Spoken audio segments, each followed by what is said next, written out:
Wrestling fans, are you ready? Yes! Yes!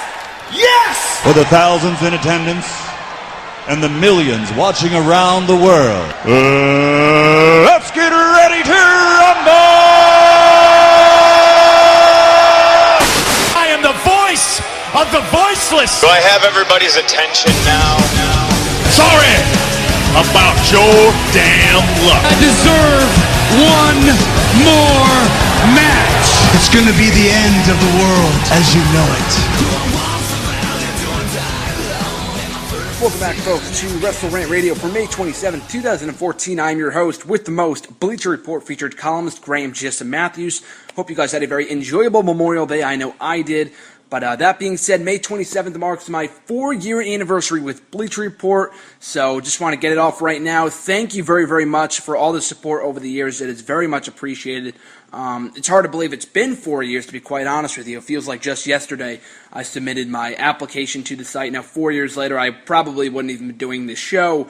But that being said, I wouldn't have been able to do a lot of things. So I thank Bleacher Report for the opportunity and all that kind of great stuff. I did put my sample work, the work of my that I submitted in the initial email to Bleacher Report to write for them, actually, and the initial email that I sent them with the sample of my work, I put that up on my Facebook page today. So if you like the Facebook page, you got a first look at it. If you don't like the Facebook page, go out and check it out. It's pretty cool, actually. I just found it the other day. I thought it was pretty interesting. But we do have a lot to talk about here today for May 27, 2014. A lot to talk about in the world of wrestling, from last night's edition of Monday Night Raw to NXT Takeover being this Thursday, Payback being this Sunday, live from Chicago, Impact Wrestling, ROH War of the Worlds, actually. That's the first time I've actually seen an ROH/New Japan Pro Wrestling show. I was able to check out that last week, so I'll be giving my in-depth thoughts on that. But yeah, a lot to talk about this week. Might as well kick it off with the Raw review for last night, May 26th, 2014, live from Nashville, Tennessee. Not the greatest crowd, but there wasn't a lot to get excited about in the latter half of the show, but we will be breaking it down right now. The initial opening segment of this show saw the Authority come out, pretty much address Daniel Bryan, the status of the WWE World Heavyweight Championship, and what else was to come later in the show with the contract signing with the Shield and Evolution, all that kind of stuff. So it was a pretty standard segment until they called out Brad Maddox, and thankfully they kind of filled in the plot holes here by talking about how Brad Maddox allowed the Shield to be on commentary last week when they shouldn't have been.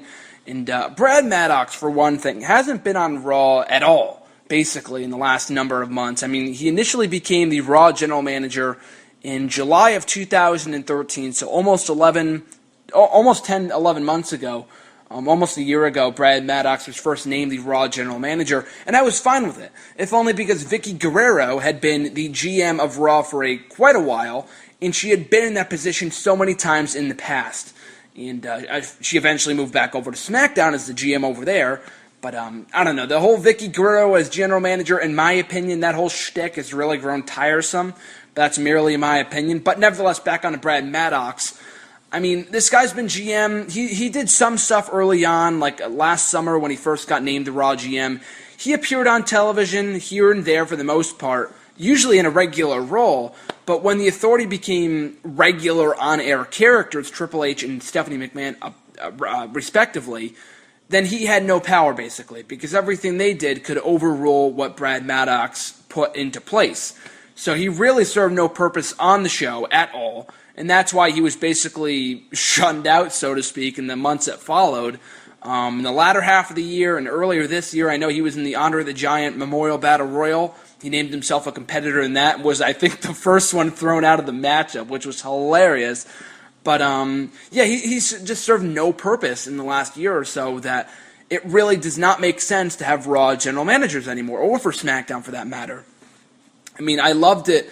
I mean, I've only been a fan since 2008, so I, of course, don't know the half of it. Well, I do know the half of it. I just wasn't a fan for it. But, you know, back in even 2008 and 2009, GMs used to mean something. When William Regal was GM, I know I'm being biased because he's one of my favorite wrestlers, but he was a great GM during his stint. We had Mike Adamle, I know, who was terrible, but that was a memorable reign nevertheless. We had Stephanie McMahon and Shane for a while. We had Vicky. I know we had the whole guest host shit, and that's kind of when it took a turn for the worse. We had Bret Hart as GM for a while. So we've had a number of GMs over the years, for better or for worse. John Laurinaitis comes to mind. But it really just jumped the shark when they put in Vicky Guerrero again as the GM, and then Brad Maddox, who did nothing. But with Vince McMahon and Triple H and Stephanie around, and Kane, who was the director of operations for a while, they really serve no purpose. So there's really no point in having a GM around. So if they name a new GM is beyond me. I'm not really sure. And if they do, I don't really care. Maybe it's a Ric Flair, maybe it's a Hulk Hogan, maybe it's a Sting. I know there were rumors of that a number of months ago. I don't see that happening, to be quite honest with you. But in 2014, at this point, GMs don't really serve a purpose. So I was excited to see Brad Maddox fired. Michael Cole pointed out that he was fired as general manager of Raw, not necessarily from the WWE as a whole. So it's quite possible that we could see Brad Maddox go back to being an in-ring wrestler, which was what he was before he became an administrative assistant to Vicky Guerrero early last year. He can go back to being a referee, a commentator. I know he was the commentator for a while on NXT and Main Event. So in any role that they have him in, I'm sure he'll be sticking around. But as long as he's not Raw general manager anymore, that's fine with me. So that was a solid segment to kick off the show.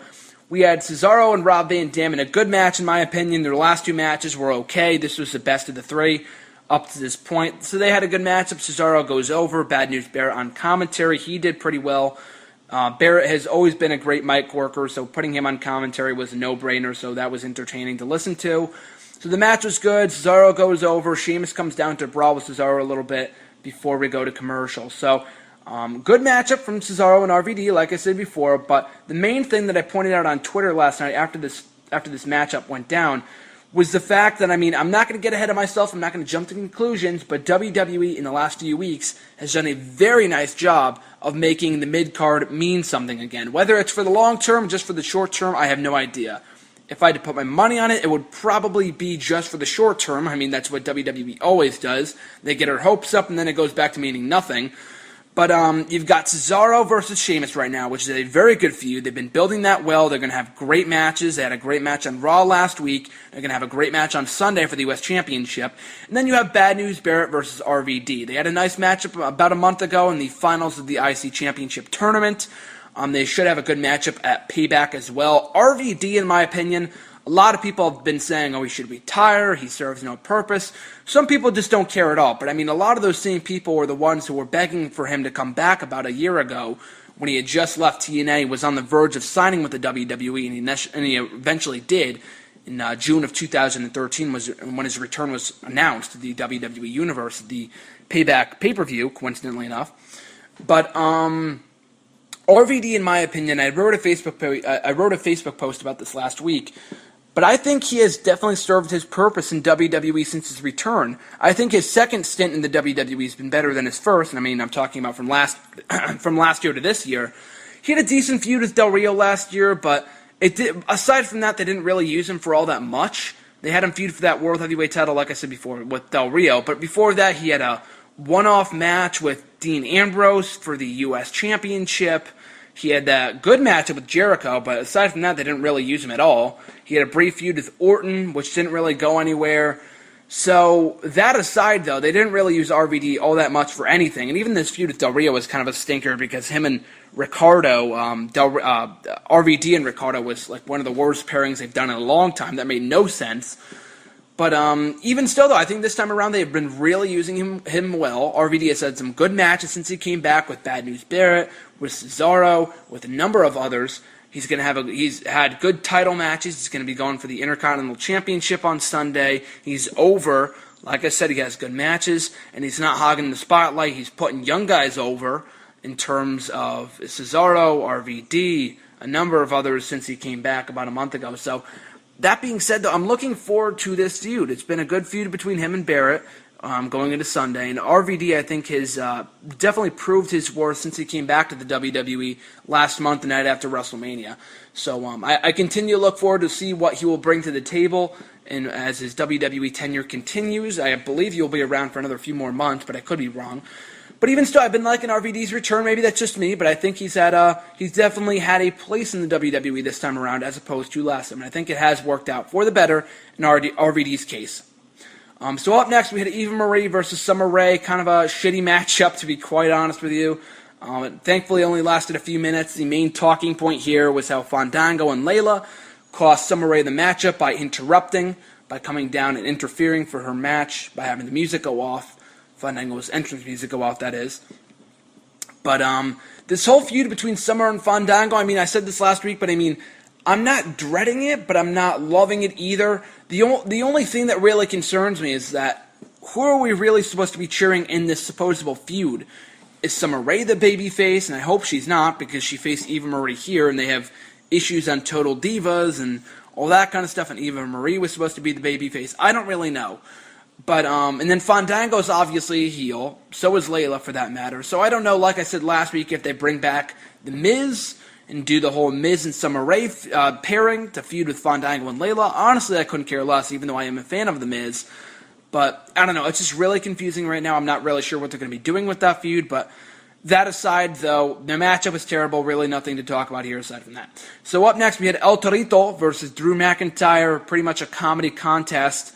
The only real thing of discussion here was the fact that Drew McIntyre has fallen a long, long way since his days as Intercontinental Champion, since his days as the Chosen One back in 2009, 2010.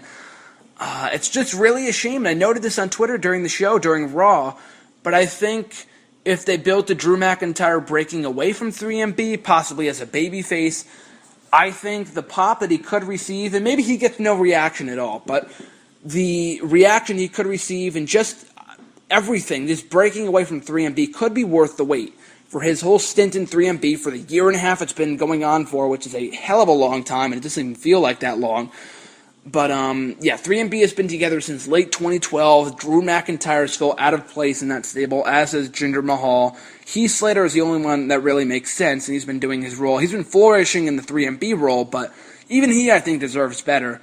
But that being said, though, I think McIntyre should be breaking away from 3MB at some point. I would love him to. I don't see it happening, to be honest with you. I think they could put Hawkins in that role instead. I think he makes more sense in that stable than Drew McIntyre does. I mean, I commend McIntyre for making the most of it. He obviously seems into it whenever he's doing promos and during his matches and stuff like that. But losing Torito was just a joke. And then also on Sunday, we've had confirmed El Torito versus Hornswoggle in a mask versus hair match. I'll discuss that when I get to my Payback predictions. And after this matchup, they just had El Torito get his tail ripped off and pretend they had to have surgery afterwards. It was just really stupid, and I really hope Payback is the end of the line for this feud because I really can't take it any longer. So up next, we had John Cena saving Jerry Lawler from the Wyatt Family. Pretty strong segment here. I thought the Wyatt Family was pretty great here. Bray Wyatt cut another very good promo. Even Luke Harper and Eric Rowan looked like villains for once by going after the commentators. A very vicious attack on JBL at ringside, who eventually returned as Jerry Lawler. There was a part of me that kind of wanted Jerry Lawler to get attacked so he wouldn't be on commentary for the rest of the night. I know that's terrible of me, but that's just my 2 cents. But even still, I really like this segment, and between Cena and Wyatt and the commentators, it made Cena look like a babyface and Wyatt look like the heel for almost attacking a 60-something-year-old man and Jerry Lawler. But the only issue is that the segments have been strong. Very, very strong. Don't get me wrong. Not to rhyme there, but this whole feud between Cena and Wyatt has been going on since, I think, January. And all the segments, all the promos have been relatively good to great to awesome. It's just the matches that have not been good. The WrestleMania match, in my opinion, was decent. It was good. Not as good as I expected it to be, or not as good as it should have been, because the story there just wasn't told correctly. And then their Extreme Rules matchup was a complete clusterfuck, because they had so much interference from the Wyatt family, and they made Bray Wyatt look weak as hell, and then Cena. I know Bray Wyatt had to win. I know he won that matchup, but he looked just so weak in victory that it didn't mean anything. So the matches are 0 for 2 right now, have not been good. Hopefully their last man standing match, which is not the best stipulation in WWE history. Hopefully it's better than expected, and hopefully that is the end of the line for this feud. Up next, we had Rusev come out, interrupt, and destroy a USA flag throwing around the flag and whatever, Zack Ryder.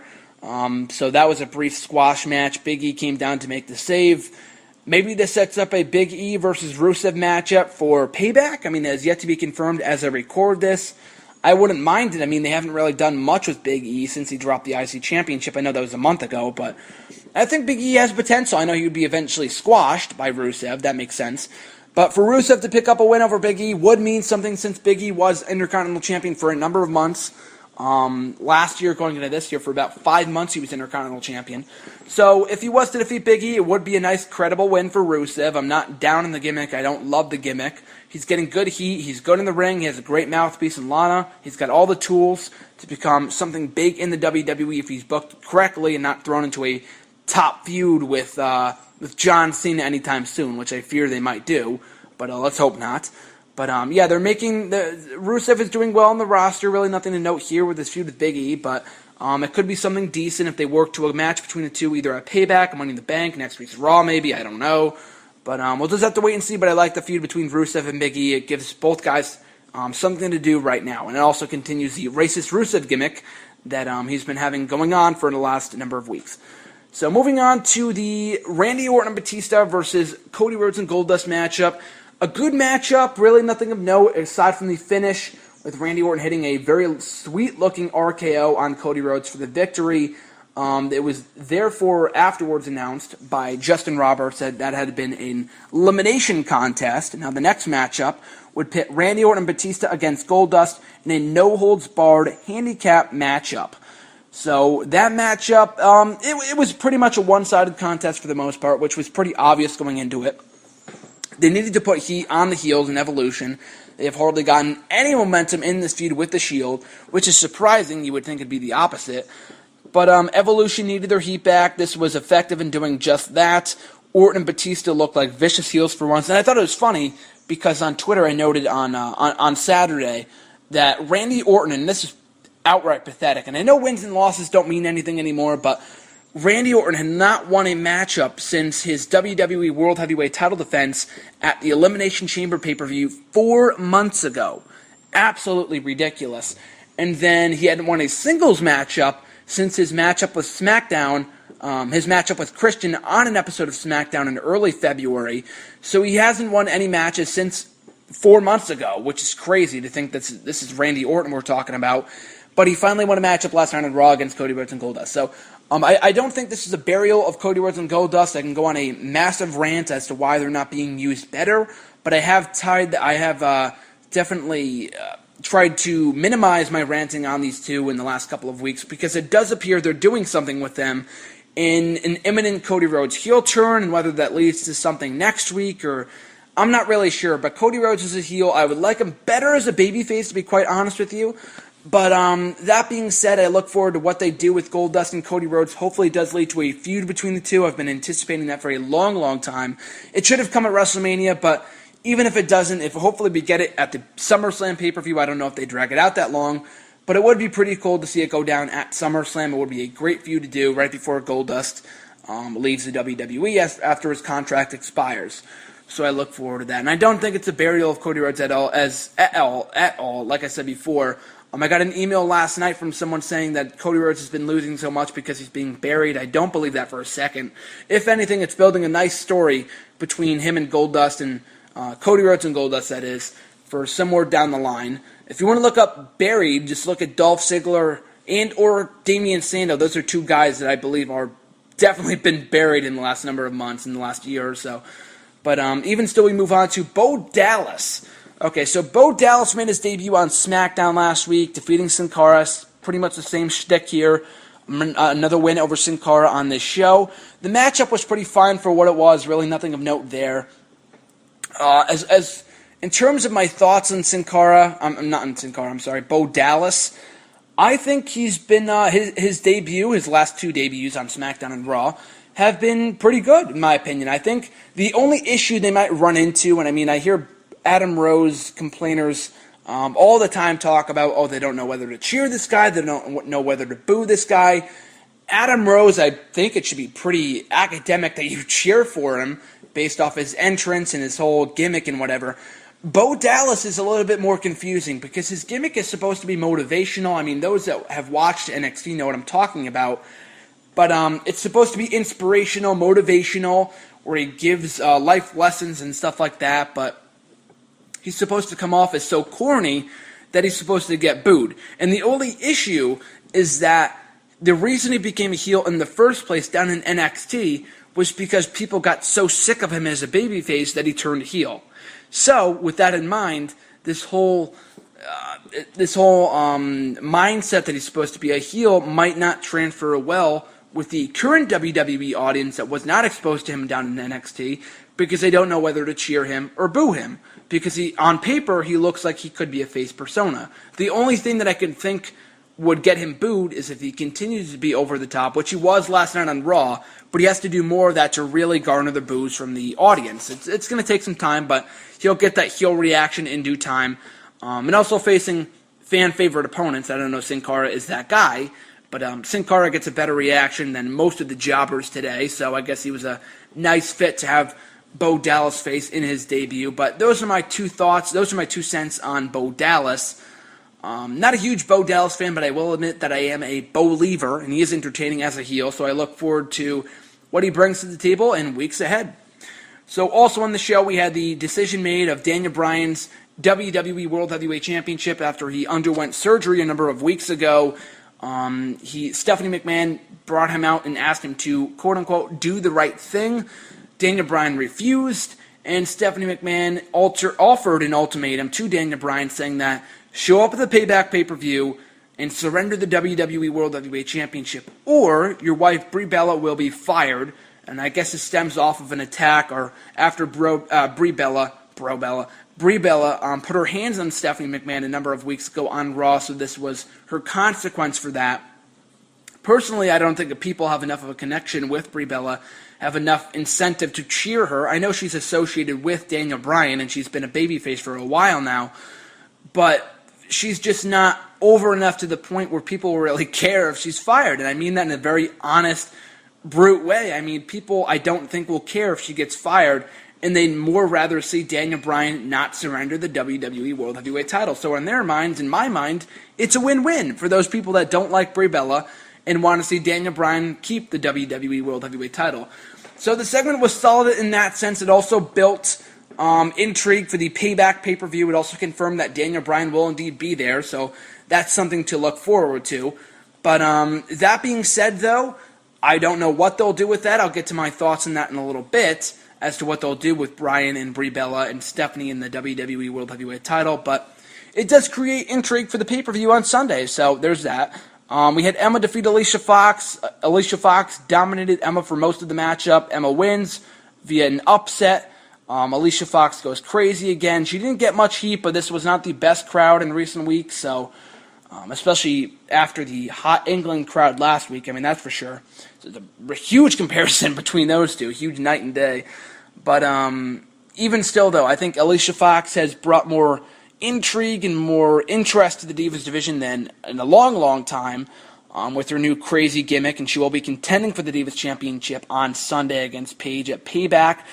The only issue that I really had with this whole segment here was the fact that Alicia Fox lost. And I mean, she could have easily won the matchup and still gone crazy afterwards. I don't think she has to necessarily lose because she won last week against Paige and went crazy anyway. So, I don't know. I think she still could have won here and built more momentum towards her Divas title match at Payback. And another thing that bothered me about this segment was the fact that Paige, where the hell was Paige? I mean, she's supposed to be the top babyface right now in the Divas division. Maybe it's just in who she is. I mean, she's the anti-diva after all, but Alicia Fox tirade, which felt like it dragged on a little bit, it went on forever, and it went on for what felt like 5-10 minutes, and Paige was nowhere to be seen. She didn't even bother to come out and save her best friend Emma, who was supposed to be her best friend after that was established a number of months ago, but I thought that was a little weird, but even still, I am a little interested in this feud between Fox and Paige going into Payback. So another segment we had on the show, Adam Rose made his in-ring debut against Davey Crockett, Damian Sandow.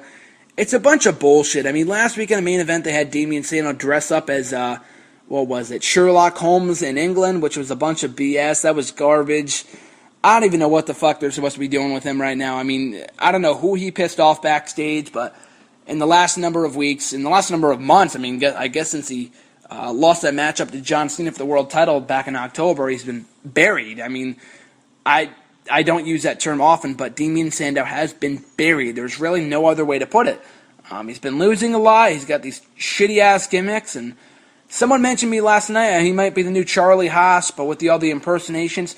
Charlie Haas, I mean, as talented as he was never supposed to be a mid-card, top-level guy like Damien Sandow should have been last year when he won the Money in the Bank briefcase. Damien Sandow showed in his feud with Sheamus and matches with John Cena and Randy Orton. Sheamus, like I said before, with all those matches against those top-level guys, he proved that he deserves a top spot on the roster. But with all these shitty gimmicks, people just have no incentive to care about him right now. And after he did that whole rant in the WWE app last week about being the new voice of the voiceless, or maybe it was 2 weeks ago, he went straight back to being these, having these shitty gimmicks, but I don't know. So that was that. Adam Rose made his in-ring debut, won the matchup, furthered his feud with Jack Swagger. That's another matchup that is not confirmed for Payback as of now. Might be a last-minute addition or whatever else, but there is that feud happening right now. And the fans weren't really into the matchup or Adam Rose. From what I heard, they were into Adam Rose, but the matchup itself they didn't really care about, so there was that. But they probably should have just saved his in-ring debut for Payback. I know that was the plan initially, but maybe they just ran out of things to do with Adam Rose, so they just threw him in the ring on the show, but whatever else. Going into the next matchup, Sheamus versus Del Rio. Good matchup. Del Rio looks a little out of shape. He looks pale. He doesn't give a shit anymore. I don't blame him. His contract hopefully expires in the next few months and he can get the fuck out of there. There's really nothing left for him to do. I mean, he won the world title. He won the WWE title. He has yet to win a mid-card championship or a tag team title, but I don't know. WWE has just not been utilizing him well since he lost the world championship to John Cena last October. But anyway, so that was a good matchup. Cesaro beat up Sheamus after the matchup. Cesaro looking more and more like a heel in recent weeks, which is great. And I think that's a good feud, like I said before, Sheamus and Cesaro for the U.S. Championship on Sunday at Payback for the Star Spangled Prize. So that should be a good matchup. Good attack from Cesaro to put more heat on him going into their upcoming matchup. And then in the main event, the final segment on the show, the Shield and Evolution in a contract signing for their elimination no-holds-barred matchup at Payback. I thought it was a very good segment. The crowd was not as receptive to it. Maybe they were mic'd poorly. I don't know. But I don't know. On this show, they just were not all that electric. I mean, everything else I can understand being a little flat for, but this segment I thought they should have been a little more alive for, so to speak. I thought it was a good segment. It left me a little bit confused because Dean Ambrose and or Triple H had said at one point that if the other team were to lose, it'd be disbanded, or I'm not really sure. That was never confirmed that the losing team has to disband. That was a little weird. That confused me a little bit. But anyway, this whole segment overall I thought was really good. It was another brawl. We've seen enough brawls between these two factions in the last month and a half that it's gotten old to some people. I still think it's entertaining. It was a nice final hype, final boost for their matchup at Payback on Sunday, which should be great, like their Extreme Rules matchup was earlier this month. So, that was Raw in a nutshell. I thought it was a decent show. I didn't think it was all that bad. The crowd was not great, especially, in contrast to the England crowd last week. But, the main goal of this show was not to entertain the viewers. It was to promote Payback on Sunday. And, as a go-home show, that was the main goal of this show, was to deliver that final push going into the event on Sunday, and I think they did that nicely. All the matches on the show, which are currently advertised to take place, were furthered nicely, as are the matchups that are unconfirmed, like Big E and Rusev, like Adam Rose and Jack Swagger, which could also happen on Sunday. So even those feuds were furthered on the show. So overall, I thought it was a success and getting me personally excited for Payback, as well as other viewers as well. So that's Raw in the nutshell. I'll get to my Payback predictions a little later in the show. But I just want to give my NXT TakeOver predictions for this Thursday, live on the WWE Network. It's a 2-hour special, much like Arrival was. There's going to be a pre-show. There's going to be a post-show with Christian and Paul Heyman and Renee Young. Arrival, I thought, was awesome, and I'm I also have high hopes for this show as well, so it should deliver. Currently on the card, we have 5 matches on the card as of now. We have Adam Rose versus Camacho. They had a matchup last week on NXT. Camacho got himself counted out, so they're having a rematch on this show. Adam Rose is my pick. It's very easy to go with him. He's currently on the main roster. They should not have him lose here. That would make no sense. So Adam Rose goes over. Hopefully that's the end of that feud. I couldn't care less about Camacho, to be honest with you. Sami Zayn versus Tyler Breeze in a number 1 contenders match for the NXT Championship. Of all the matches that are currently advertised for the show, this is definitely the most unpredictable of them all. It could go either way. Both are great. I'd be fine with whoever wins. But I've got Adrian Neville in the main event. I'll get to that in a minute, of course. But that's my pick for that matchup. So the winner of this matchup contends for the NXT title against Adrian Neville. Sami Zayn, he's been kind of in the title hunt, kind of not been for the last number of months. Him and Tyler Breeze, or Tyler Breeze has been as well. He's come a long way in the last few months in being a great in-ring competitor and involving his character into being more aggressive. But even still, though, I think him and Zayn could have a great matchup at TakeOver. It could go either way in terms of who wins and becomes the number 1 contender to the NXT Championship at a future time, on a future show. But I guess I'd go with Tyler Breeze here. I think Sami Zayn will be NXT champion before long. But Tyler Breeze, as of right now, I think is, being a heel and all, I think he could have a more substantial feud with Adrian Neville over the NXT Championship. They've had good matches in the past, and I expect another series of great matches if they were to feud over the NXT Championship. So I've got Tyler Breeze going over there. The Ascension versus Kalisto and El Local for the NXT Tag Team Championships. I don't care if a bunch of jobbers beat Ascension for the tag team titles. I mean, I like the Ascension, but they've done next to nothing as tag team champions since they won the titles last year. I think it was last summer or last August, last September, whatever it was. But they've defended the titles maybe 2 or 3 times. I know they had that one feud with Hunico and Camacho at one point. They had that very brief feud with Sami Zayn and Corey Graves and Adrian Neville, I should say. So there was that late last year. And I don't know, the NXT Tag Team Division, NXT needs some help. They have El Local and El Kalisto, or Kalisto and El Local. They have those other 2 guys, Ty Dillinger and Jason Jordan. They had a one-off appearance, and they haven't appeared yet. I think they had maybe 2 matches, I don't know. But I'm just going with Kalisto and El Local. Hopefully we get the Ascension on the main roster at some point. I think they could flourish in the main roster. Whether the gimmick gets over or not, I think is beyond me, but I think they could have a nice feud with the Usos, who need a new pair of opponents right now. So, just bring up the Ascension within the next few months. Give the titles to Kalisto, who I'm a very big fan of. I think he could flourish in the WWE. I've been liking what I've been seeing from him in the last few weeks. El Local is obviously Ricardo Rodriguez. They're not going to be using him on the main roster, so might as well put him in NXT under a mask. So, yeah, I've got Kalisto and El Local here for the NXT Tag Team titles. Just get the titles off the Ascension, because they're over with the audience, but it is a smarky crowd after all. But they've served their purpose as NXT Tag Team Champions. Get the straps off them and put them on Kalisto and El Local.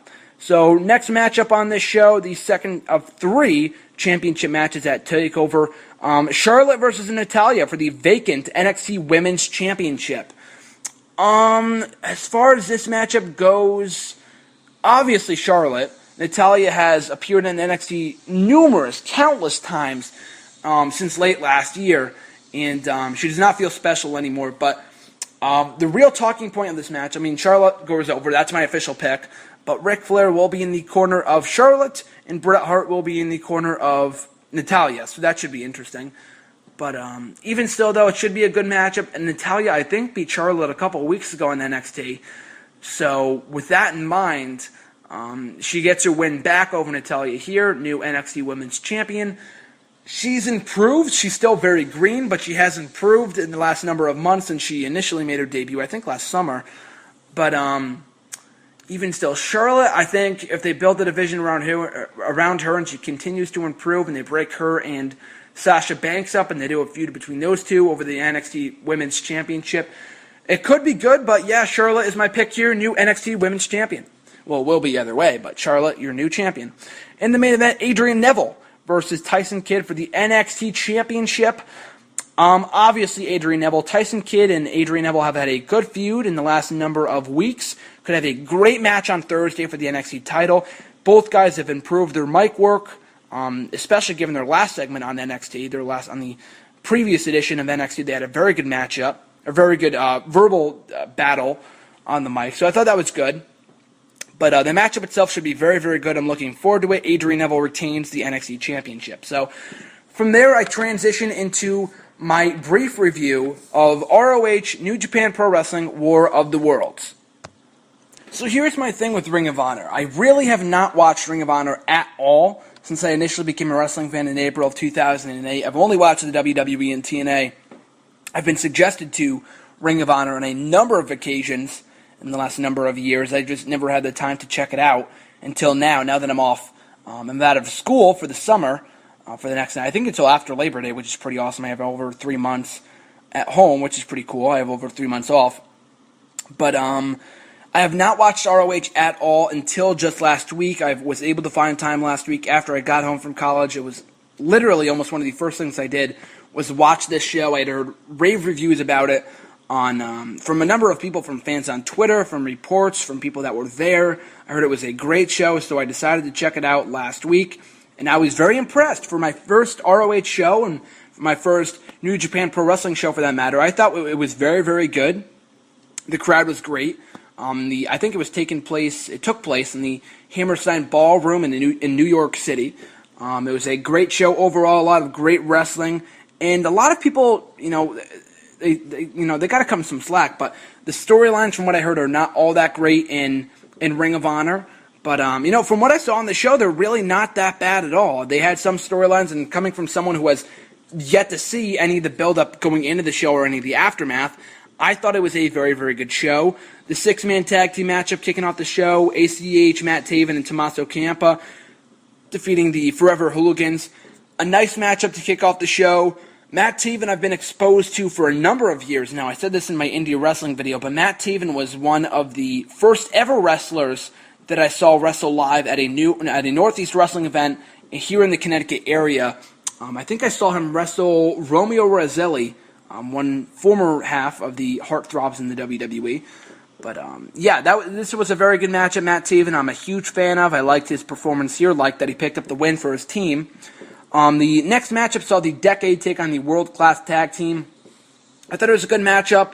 The Decade, and I'll mention this as well. What I like about Ring of Honor, which I think I knew before, but I thought it was only a one-off thing, I didn't know they did it for every match, was the Code of Honor and how they shake each other's hands before the matchup.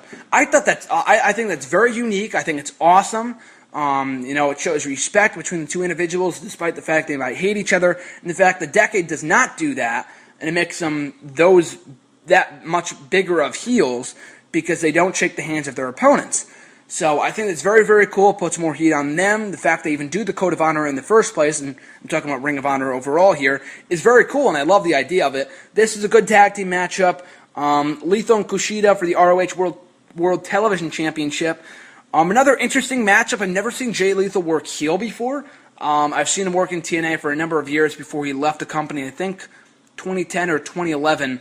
I was always a fan of Jay Lethal as Black Machismo. Not doing that gimmick in ROH, I see, unless I missed something here. He didn't really play that up at all. And I think from what the commentators were saying during this matchup, and by the way, the commentary during the show was very good, much better than a lot of the shit I hear on Raw and Impact every week. It's not bad, but I mean, this commentary was much more straightforward, and they don't have a lot to say. I mean, in terms of, they don't have a lot of shit to promote, in terms of their fucking app and the network and stuff like that, but, even still, though, the commentary on the show I thought was very solid and good. But back to the original point, the commentators didn't really mention at any point, or did mention at some point, that Jay Lethal had just recently turned heel. I mean, they didn't say they turned heel, but they were talking about his heel turn. And from what it sounded like, it had just happened just recently, so this might be a relatively new thing. And this manager, who escapes me right now, he was pretty good in his role too. He got ejected from ringside. That was pretty cool. So this matchup was good for what it was. Nothing memorable all that much, but it was a good matchup. Jay Lethal retained his title.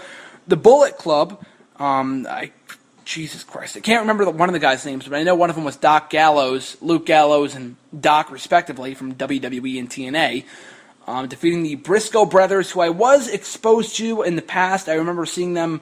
I remember seeing a few promos from them last year, I think. I knew who they were. I knew who they are. I know who they are. A very good matchup in these two teams. Probably not as great as it should have been, given the hype between both teams and how over both teams are.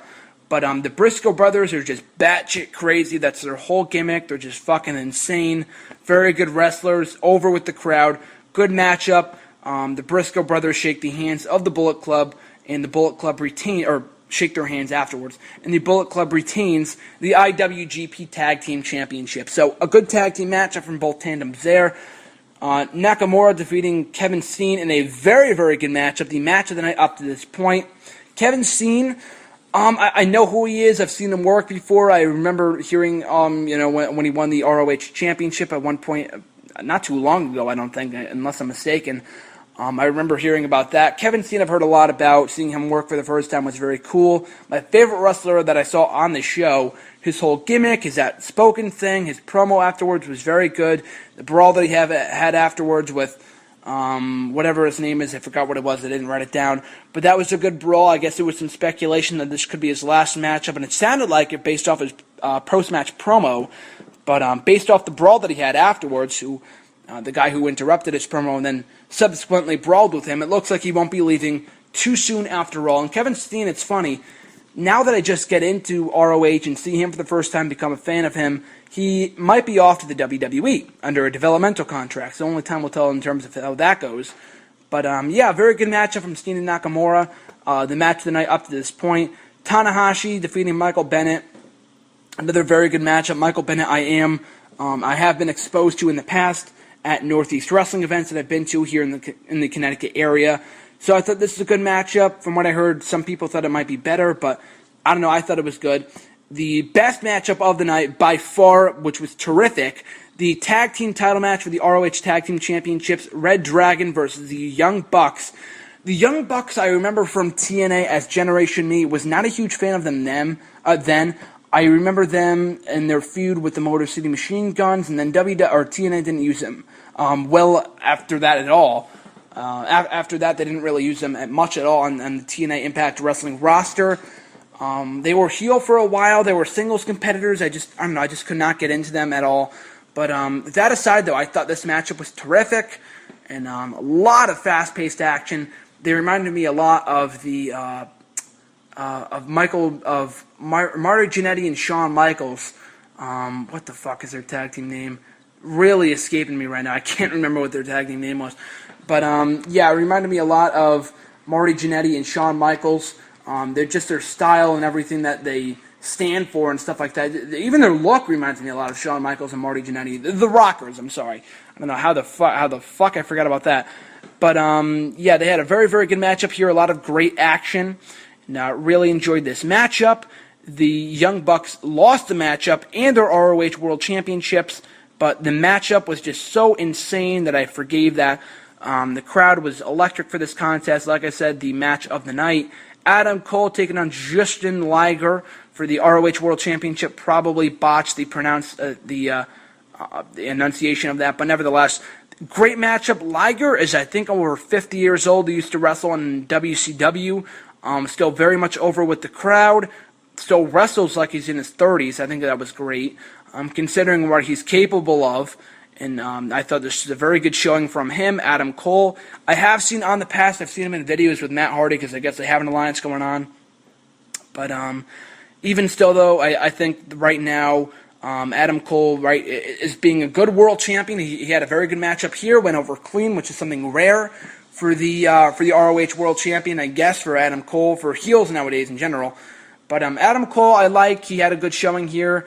It would not be the last time that we would see him on the show, but he had a good showing here. And then that brought us to the main event between AJ Styles Okada, the former IWGP Heavyweight Champion, and Michael Elgin in a three-way for the championship in a great matchup. AJ Styles was my favorite wrestler in TNA, so he was kind of one of the leading factors as to why I checked out ROH in the first place, because I know he was there and he jumped ship there earlier this year. But he's been having a great run there as the IWGP champion, now that the two companies are doing some cross-promotion.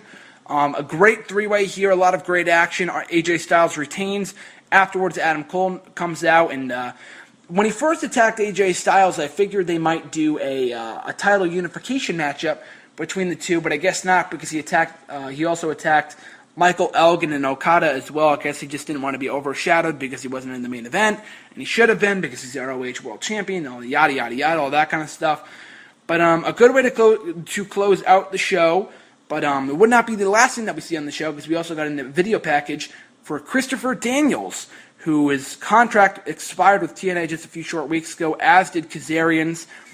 He said that he would not be coming alone. He was standing beside someone whose face was censored out. I believe it was Kazarian. That was pretty obvious. Bad influence coming to TNA, which I'm very excited for. TNA made a big mistake in not re-signing this entertaining duo. But I look forward to seeing them in Ring of Honor. But overall, I love this show. It was a lot of great action, a lot of great wrestling, which ROH is known for. And a lot of people shit on the storylines they have in ROH and their production value. But on this show, for this pay-per-view, I thought it was great. The production value did not bother me at all. There was some minor glitches. They had an intermission at one point, which is kind of weird. That was a little strange. But that aside, though, the action itself was definitely going out of your way to see. It entertained me enough to the point where I will continue to check out ROH and everything else they have coming out in coming months. Their next pay-per-view, the Best in the World pay-per-view, I look forward to that. A lot of great stuff, and I look forward to what else they might do with all these guys going forward, with the entire ROH and IWGP, the New Japan Pro Wrestling roster going forward, so I look forward to that. But we transition from that to TNA. Now, it's completely like night and day to even compare these two, because they go from watching this great show on Wednesday, Tuesday night, whatever it was, to going into this show presented by TNA Impact Wrestling, a complete shitstorm of, oh my god, I can't even explain how bad this show was. And Impact in general has been pretty bad as of late, but this show in general is very, very bad. Not a lot of good matches, hardly any wrestling at all, and just so much fucking MVP and Bobby Lashley and Kenny King. It's just complete bullshit. These guys are in every fucking segment on the show, and it serves no purpose. And I mean, I'm fine with the faction. I mean, that doesn't really bother me. But the fact that we're on this show 5, 6, 7 times in backstage segments and promos and matches was complete bullshit and annoyed the hell out of me. It's complete overexposure. And the whole feud with Eric Young, I mean, I like that Austin Aries is being used right now, but I don't know. It's not my cup of tea. I'm sorry. Overall, this was a complete shitty show. I'm not even going to bother breaking it down because it was not the best episode of Impact. And I'd give myself physical pain had I reviewed this show for you right now, and I would not suggest to anyone to go out of their way to watch this show. Just a complete shitty show. Just the current direction of TNA, they need something new. Just not working right now. How they don't realize that is completely beyond me. But this show was just not good. Complete piece of shit with what they have going on right now. I'm not enjoying it. But here's hoping they change their ways in coming weeks. Whether it be whoever's writing this shit or I don't know. I honestly cannot tell you. The fact that Dixie Carter is even still on TV bothers the fuck out of me. But yeah, that's Impact Wrestling. They just need new direction. They were doing terrific back in 2012 when they first went live every week, and they had Hulk Hogan and Brooke Hogan running the show. That was a little weird. Was not my favorite time in TNA Impact Wrestling, but everything else about the product 2 years ago was fantastic. And you can even go back and check it out. I wrote an article on Bleacher Report a number of years ago in the summer of 2012 where I said, go out of your way to watch TNA. Right now it is significantly better than the WWE in terms of entertainment and all that kind of stuff. 2013, it had its highs and had its lows for TNA, in the last few months of the year was kind of crappy. The summer was awesome. The first portion of the year was really nothing notable, but the summer was great. Here's hoping they light a fire under their ass for the summer for TNA going into the summer of 2014, but just this whole year for TNA is complete shit. Complete fucking shit. Hopefully they change their ways in the next few months. I certainly hope so, because I cannot bear to even watch this show. And I mean, I know I'm complaining, I continue to watch it anyway, but I kind of have to because I have to review this show on a weekly basis. So here's hoping they change their ways and going forward. So that being said, I'll get into my Payback predictions for this Sunday live from Chicago, the second annual Payback pay-per-view. Last year's Payback pay-per-view was great, one of the best pay-per-views of 2013, so here's hoping this year's pay-per-view is just as good, if not better. Chicago crowd should be great. I know without a doubt we'll get CM Punk chants, I realize that, but it's Chicago, so I'll get over it. But as big of a fan as I am of CM Punk, I really am annoyed by the CM Punk chants because I don't think people realize that it was his decision to leave. It was his decision to quit. He was the one who walked out in the WWE, and he will be back when he's back. I mean, I guess he's scheduled to get married. He's engaged to get married to AJ Lee of all people, actually, within the next few weeks in the month of June. So that's pretty exciting. I guess AJ Lee will be back after that's over. But CM Punk will be back at some point. I've been saying that for months now. He will be back at some point, whether it be 6 months down the line, a year from now, a number of years from now. All I know is that CM Punk will be back. They always come back. But anyway, so I'll get the two matches out of the way that I think will be added. Rusev versus Big E. If that matchup happens, Rusev goes over easy, undefeated so far. He's not going to lose a match to Big E of all people. In the next unconfirmed matchup, which might happen, Adam Rose versus Jack Swagger. Easy, Adam Rose goes over. No reason to have him lose right now, especially to someone like Jack Swagger, who couldn't mean less right now, and it doesn't even matter anyway. I mean, he has potential, but I don't know. The guy's a mid-carder for life, and this whole feud has been just really odd. But here's hoping Adam Rose continues to get more over if he wrestles more on the main roster in coming weeks. So Adam Rose goes over there if that matchup happens. On the pre-show, we have El Torito versus Hornswoggle in a mask versus hair matchup. And El Torito will have to lose the mask if he loses, and Hornswoggle will have to shave his head. It would not be if he loses, this would not be the first time that Hornswoggle would be bald. So I do not, that isn't out of the question at all. So I definitely have El Torito going over here again like he won at Extreme Rules. I just really want this feud to end. I mean, the matchup was entertaining, so I'm not going to completely shit on this matchup.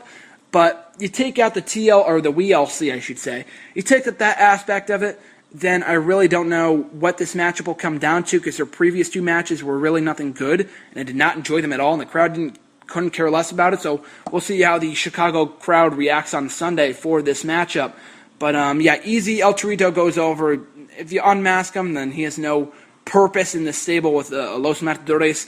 And 3MB could live with a bald Hornswoggle because he has been bald before. So whatever, El Torito goes over here. I would have liked to see Adam Rose versus Jack Swagger, or whatever the other match, Rusev versus Big E on the pre-show. I think that could have served more of a purpose, but maybe those matches get added to the main card anyway. We'll have to wait and see. But right now, I couldn't really care less about this matchup. It should be good. I mean, like we saw at Extreme Rules, never underestimate the little guys. But it should be a fun matchup. If it's not, whatever. But I've got El Torito going over here. So, starting off with the Divas Championship matchup. Now for the main card matches. Paige versus Alicia Fox for the Divas Championship. Easy, Paige goes over here. Just won the championship a little less than 2 months ago. So there's no reason to take the title off of her right now. Alicia Fox, I do commend her for her actions, for getting herself noticed and getting herself more over with this new crazy girl gimmick that Mickie James made famous and AJ Lee made famous a number of years ago. But so at least there is some interest in the matchup. It's not random like the Paige and Tamina Snuka. That was a good matchup, but the feud really wasn't there at all. They didn't build it at all. At least this somewhat makes sense with Alicia Fox going crazy. There is some interest there. And it's just basically a filler feud before AJ comes back in June or July or August. Hopefully AJ comes back for a title match with Paige at the SummerSlam pay-per-view, which could be tremendous. So I look forward to that when it eventually happens. But easy, Paige goes over here. The matchup should be good. Cesaro versus Sheamus for the United States Championship. Like the match on Raw a number of weeks ago, I'm looking forward to this matchup. Matchup should be great. Great in-ring chemistry together. I'd have to go with Sheamus going over here. Like with Paige, she just won the championship a little less than 2 months, or he won the championship a little less than 2 months ago. Not even, a little less than a month ago. But So yeah, there's really no reason to take the title off of Sheamus this early. Sheamus will go over. Great matchup between these two, which should be a great matchup between these two. And Cesaro should have a good showing in defeat to the point where I don't think he'll lose anything if he was to lose this matchup against Sheamus. So yeah, Sheamus retains there the United States Championship. Bad News Barrett versus RVD for the Intercontinental Championship. Should be a good matchup, like I said before. I've been liking how the mid-card is being built back up in recent weeks. Whether that is going to be the long-term plan, I have no idea, but hopefully, for right now, I'll enjoy it for what it is. But Bad News Barrett, like with Sheamus and Paige, just won his championship less than a month ago. Really no reason to take the championship off of him right now. So Bad News Barrett will retain the Intercontinental Championship. RVD has no reason being the IC champion at this point in his career. So Bad News Barrett retains, and I've got some bad news if you thought RVD was going to win. Bad News Barrett retains. RVD, like I said before, has been doing great since he came back, so I look forward to another good match from him on Sunday. John Cena versus Bray Wyatt, last man standing matchup. I want Bray Wyatt to win, but John Cena will win based off what we saw on Raw this week, and I don't know, everything else we've had, what we've seen from Cena and Wyatt. I guess Cena will win the rubber match. Hopefully that's the be-all, end-all of this feud, and we can move on to greener pastures. Both guys can. And we can move on to something bigger and better for both guys. The matchup should be okay. I mean, like I said, their last two matches were nothing great. Were actually pretty shitty for what it was. But hopefully the last man standing stipulation makes it better and, helps the matchup and doesn't hinder it, doesn't take away from the action. But I really want Bray Wyatt to win here. I don't see any reason why, as to why John Cena should win. He probably will, but I see no reason why he should. But my official prediction is John Cena. What they move him on to from here, I've been asked that a number of times. I have no idea what they do with Bray Wyatt, but I could very well see John Cena moving into a feud with someone like a Cesaro going in for the summer. That could be pretty entertaining, so I look forward to that. But yeah, Cena goes over here. In terms of the ultimatum going into the Payback pay-per-view, Daniel Bryan will be at the Payback pay-per-view, and if he does not surrender his WWE World Heavyweight Championship, his wife, Brie Bella, will be fired on the spot by Stephanie McMahon. So it's not a match per se, but it is a segment that we will be getting on the pay-per-view on Sunday. A lot of people probably won't care anyway if Brie Bella was to be fired. I know I personally will not care if Brie Bella is fired for if Daniel Bryan ends up going that route and wants to retain his world championship. But yeah, Daniel Bryan I don't think will surrender the WWE World Heavyweight title. I think they'll probably keep the title on him. If they strip him of the title, then so be it. He'll probably be champion when he comes back anyway, but I really see no reason to. I think they could wait a few months until Daniel Bryan is back 100% and healthy before they can strip him of the championship. So I see Daniel Bryan, I guess they'll probably work a way around it where he keeps the championship and Brie Bella maybe keeps her job. Either way, I could not care less if she gets fired or not because no one gives two craps about Brie Bella to begin with. But anyway, so Daniel Bryan will stay World Heavyweight Champion. Chicago will go crazy for him. Then in the main event, we have Evolution versus The Shield in a no-holds-barred elimination matchup. It was never really made clear on Raw this week if the losing team will have to disband. That was really never made clear. But that being said, though, I look forward to this matchup at Payback. Their Extreme Rules matchup was amazing. So their rematch at Extreme Rules should be nothing short of epic as well. Evolution going over here makes the most sense after The Shield won their first matchup at Extreme Rules. I don't know if they would continue this feud going into Payback or going into the Money in the Bank pay-per-view in late June to set up a rubber match. But I would have to say Evolution goes over here. The Shield goes over. All the power to them. But and like I said, it could very well go either way. But this matchup should be headlining the show with the world title matchup not taking place. But yeah, Evolution goes over here. Like I said, should be a great matchup. So overall, I'm looking forward to Payback on Sunday. Should be another great pay-per-view like it was last year in Chicago. And we got Takeover on Thursday, Payback on Sunday, Monday Night Raw the next night, my birthday as well, so that should be pretty exciting. But all in all, a lot of great stuff coming up for the summer season in the WWE. ROH I'll be checking out as soon as their next show is up. TNA, if you watch TNA, have mercy on your soul. The last show was pretty terrible, so don't bother going out of your way to check out that. But the next episode is up on Thursday, so definitely watch Takeover instead of Impact. That's a foregone conclusion. But nevertheless, that will wrap up today's edition of WrestleRant Radio for May 27, 2014.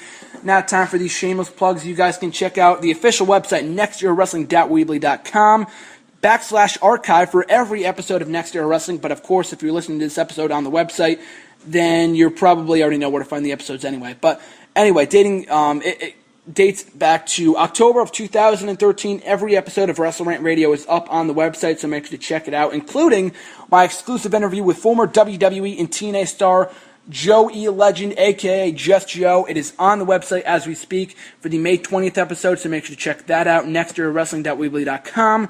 Facebook is Graham GSM Matthews. YouTube, same thing. Bleacher Report, same thing. And Twitter is @WrestleRant. So make sure to subscribe to the YouTube channel as well for in-depth analysis of content I watch on the WWE Network, the hashtag AskGSM videos, clips of this show, and much, much more. So we'll be back next Tuesday with another edition of WrestleRant Radio. This is Graham GSM Matthews signing off, and until then, I will catch you guys down the road.